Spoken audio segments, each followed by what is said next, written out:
नमस्कार दोस्तों, स्वागत है आप सभी का महाभारत खबर चैनल पर, जहां पर हम देश के करोड़ों केंद्रीय कर्मचारियों और 65 लाख पेंशन धारकों के अधिकारों की हर छोटी बड़ी खबर आपको सबसे पहले और सटीक तरीके से पहुंचाते हैं। दोस्तों, आज की यह रिपोर्ट बेहद खास है क्योंकि इसमें वह सभी अपडेट शामिल हैं जिनका इंतजार लाखों कर्मचारी और पेंशन धारक लंबे समय से कर रहे थे। रक्षा मंत्रालय की नई प्रेस रिलीज से लेकर 8वें वेतन आयोग की हलचल तक, 18 महीने के डीए एरियर पर सुप्रीम कोर्ट की सुनवाई से लेकर पेंशन मंत्रालय की नई गाइडलाइन तक, हर वह जानकारी आज आपको विस्तार से मिलने वाली है जो आपके लिए सीधे मायने रखती है। इसीलिए अनुरोध है कि वीडियो को अंत तक जरूर देखें, क्योंकि आखिर में हम आपको वह विशेष सूचना भी बताने वाले हैं जो पेंशन मंत्रालय ने हाल ही में सभी पेंशनरों के लिए जारी की है।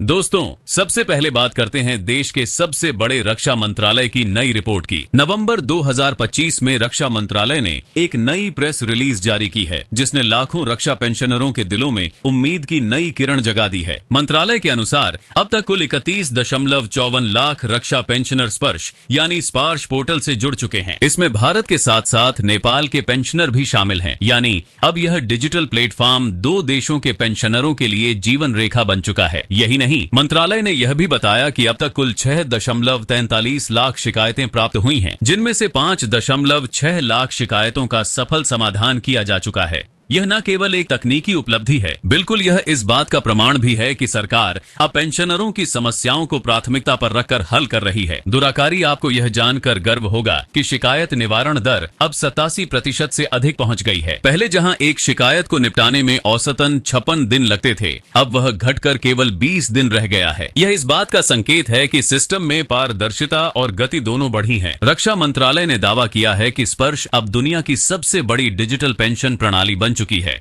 जो पूरी तरह से भरोसेमंद और पारदर्शी है। यह प्रणाली अब सिर्फ एक पोर्टल नहीं, बल्कि पेंशनरों के लिए विश्वास का प्रतीक बन चुकी है। देश भर में 4.63 lakh common service centre, 202 defence account department office और 5200 से अधिक बैंक शाखाएं इस योजना से जुड़ी हैं और पेंशनरों की मदद कर रही हैं। अप्रैल 2025 से अक्टूबर 2025 तक रक्षा मंत्रालय ने 21.57 लाख 681 करोड़ की पेंशन राशि वितरित की है। और जब जुलाई 2024 में वन रैंक वन पेंशन का तीसरा चरण यानी ORO 3 लागू किया गया था, तो मात्र 15 दिनों में ही 20 लाख पेंशनरों को 124 करोड़ की राशि दी गई थी। यह आंकड़े सिर्फ सरकारी रिकॉर्ड नहीं, बिल्कुल यह प्रमाण है कि सरकार अब पेंशनरों के अधिकारों को लेकर गंभीर है। अब अगर हम जमीनी स्थिति की बात करें तो पेंशनरों का अनुभव भी पहले की तुलना में काफी बेहतर हुआ है। पहले जहां लॉगिन में दिक्कतें, पेंशन स्लिप डाउनलोड न होने जैसी समस्याएं आम थीं, अब वे सब काफी हद तक सुलझ चुकी हैं। कई पेंशनर बताते हैं कि अब स्पार्श पर सब कुछ आसानी से हो जाता है। हालांकि bank update, family pension transfer और एरियर वेरिफिकेशन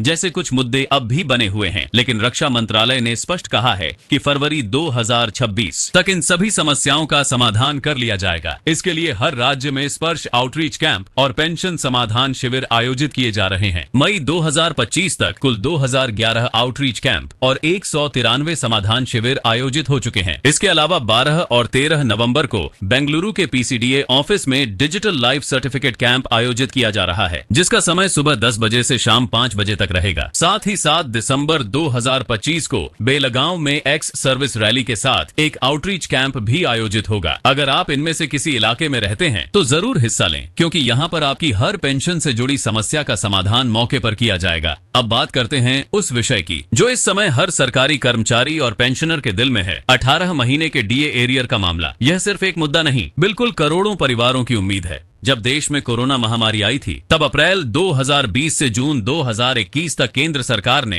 कर्मचारियों का महंगाई भत्ता यानी डीए रोक दिया था। सरकार ने कहा था कि यह अस्थायी कदम है, स्थायीता था, लेकिन अब तक वह पैसा वापस नहीं किया गया। लाखों कर्मचारियों ने कई बार मांग की, यूनियनें सड़कों पर उतरी, ज्ञापन दिए, लेकिन कोई ठोस फैसला नहीं हुआ। अब उम्मीद की नई किरण जगी है, क्योंकि सुप्रीम कोर्ट में इस मामले की सुनवाई 25 नवंबर 2025 को तय की गई है। इस सुनवाई में कर्मचारी और पेंशन धारकों की ओर से एडवोकेट ए के तिवारी पैरवी करेंगे। उन्होंने पहले भी इस मुद्दे पर कई बार कहा है कि यह कर्मचारियों का संवैधानिक अधिकार है और सरकार को यह एरियर देना ही चाहिए। अगर कोर्ट का फैसला कर्मचारियों के पक्ष में आता है तो सरकार को 18 महीने का पूरा बकाया डीए देना होगा, जो कि एक ऐतिहासिक फैसला साबित हो सकता है। अब आंकड़ों से समझिए कि यह मामला कितना बड़ा है। एक केंद्रीय कर्मचारी को औसतन 1770 से लेकर 2540 तक का एरियर बनता है, जबकि पेंशन धारकों को औसतन 90 से लेकर 1.5 लाख तक की राशि मिलेगी। यह रकम केवल पैसा नहीं बल्कि उस अधिकार का प्रतीक है जो लंबे समय से रोका गया है। यदि कोर्ट ने कर्मचारियों के पक्ष में फैसला दिया तो सरकार पर लगभग 12 करोड़ का वित्तीय भार पड़ेगा, लेकिन उससे भी ज्यादा महत्वपूर्ण यह होगा कि 1 करोड़ 10 लाख परिवारों में फिर से मुस्कान लौट आएगी। यह मामला केवल आर्थिक नहीं बल्कि भावनात्मक भी है। लाखों पेंशनरों के लिए यह रकम जीवन रेखा है। बहुत से बुजुर्ग पेंशनर ऐसे हैं जिनकी दवाइयाँ, इलाज और घर का खर्च इसी पेंशन पर निर्भर करता है। इसीलिए जब यह 18 महीने का डीए एरियर जारी होगा तो न केवल आर्थिक राहत मिलेगी बल्कि एक न्यायिक संतुलन भी बहाल होगा। अब सवाल उठता है कि यह डीए कितना था। अप्रैल 2020 में डीए 17% था, जो बढ़कर 24%, फिर 28% और उसके बाद 31% होना था, लेकिन सरकार ने इन बढ़ोतरी को उस समय रोक दिया। यही 18 महीने का अंतर आज विवाद का कारण बना हुआ है। अगर कोर्ट ने इसे मंजूरी दे दी तो करोड़ों लोगों की जिंदगी में एक नया अध्याय शुरू होगा। अब बढ़ते हैं पेंशन से जुड़ी ताजा जानकारी की ओर। नवंबर महीने की पेंशन को लेकर बड़ी खबर सामने आई है। इस बार नवंबर की पेंशन समय से पहले यानी 28 नवंबर को खातों में जमा की जाएगी, क्योंकि 29 और 30 नवंबर को सरकारी अवकाश हैं। स्पर्श पोर्टल हर महीने की 20 से 21 तारीख के बीच एडवांस इंटीमेशन मैसेज भेजता है, जिससे आपको पहले ही पता चल जाएगा कि आपकी पेंशन किस तारीख को क्रेडिट होगी। इस बार यह मैसेज भी आपको समय से मिलेगा ताकि आप पहले से तैयार रह सकें। अब बात करते हैं उस अपडेट की जो हर पेंशनर के लिए जरूरी है, लाइफ सर्टिफिकेट। नवंबर का महीना लाइफ सर्टिफिकेट जमा करने का सबसे महत्वपूर्ण समय होता है। यदि आपने अब तक अपना जीवन प्रमाण पत्र यानी लाइफ सर्टिफिकेट सबमिट नहीं किया है तो जल्द से जल्द कर दें, क्योंकि पेंशन मंत्रालय ने इस बार स्पष्ट कहा है कि इस वर्ष लाइफ सर्टिफिकेट की अंतिम तिथि नहीं बढ़ाई जाएगी। यानी यदि आपने तय समय के भीतर यह प्रमाण पत्र नहीं भरा तो आपकी पेंशन रोक दी जाएगी। लाइफ सर्टिफिकेट जमा करने के 2 तरीके हैं, ऑनलाइन और ऑफलाइन। अगर आप डिजिटल माध्यम में सहज हैं तो आप जीवन प्रमाण पोर्टल, लॉकर, उमंग ऐप या स्पर्श पोर्टल के जरिए ऑनलाइन सबमिट कर सकते हैं। वहीं जिन पेंशनरों को यह प्रक्रिया कठिन लगती है वे अपने बैंक या कॉमन सर्विस सेंटर पर जाकर इसे ऑफलाइन भर सकते हैं। प्रमाण पत्र जमा करने के बाद यह देखना जरूरी है कि उसका स्टेटस अप्रूव्ड दिखा रहा है या डिसअप्रूव्ड। अगर अप्रूव्ड है तो आपकी पेंशन अगले 1 साल तक बिना रुकावट जारी रहेगी। अगर डिसअप्रूव्ड है तो तुरंत सही डिटेल्स के साथ उसे दोबारा भरना होगा। पेंशन मंत्रालय ने साफ निर्देश दिए हैं कि इस बार किसी भी परिस्थिति में लाइफ सर्टिफिकेट जमा करने की अवधि नहीं बढ़ाई जाएगी, इसलिए किसी भी प्रकार की लापरवाही न करें।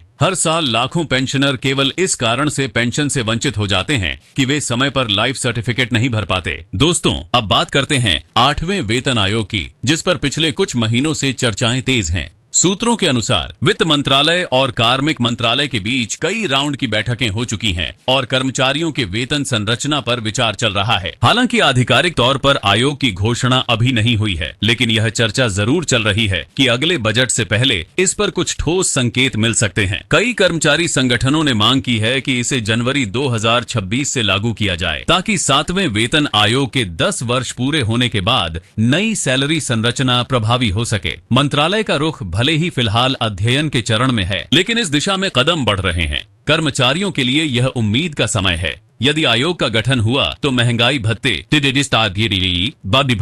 फिटमेंट फैक्टर और पेंशन पुनर्निर्धारण जैसे मुद्दों पर भी राहत मिलने की संभावना है। दोस्तों, जब हम इन सभी अपडेट्स को एक साथ देखते हैं, रक्षा मंत्रालय की पारदर्शिता, सुप्रीम कोर्ट की सुनवाई की उम्मीद और पेंशन मंत्रालय के नए निर्देश, तो एक बात साफ होती है कि अब सरकारें भी समझ रही हैं कि पेंशनर सिर्फ पुराने कर्मचारी नहीं बल्कि राष्ट्र निर्माण की नींव हैं, जिनके जीवन का बड़ा हिस्सा देश की सेवा में बिताया है। उन्हें सम्मान और सुविधा मिलनी ही चाहिए। तो दोस्तों, अगर आपने अब तक इस वीडियो को ध्यान से देखा है तो आप समझ ही गए होंगे कि आज की हर खबर कितनी अहम है, चाहे वह स्पर्श पोर्टल के सुधार की बात हो या 18 महीने के डीए एरियर की सुनवाई की। हर जानकारी आपके भविष्य से जुड़ी हुई है। अंत में एक महत्वपूर्ण सूचना, पेंशन मंत्रालय ने हाल ही में सभी विभागों को निर्देश जारी किए हैं कि दिसंबर 2025 से सभी पेंशन भुगतान डिजिटल माध्यम से ही किए जाएंगे और मैनुअल पेमेंट सिस्टम पूरी तरह बंद कर दिया जाएगा। यानी अपारदर्शिता और जवाबदेही दोनों सुनिश्चित होगी। यह बदलाव आने वाले समय में पेंशन व्यवस्था को और मजबूत करेगा। तो दोस्तों,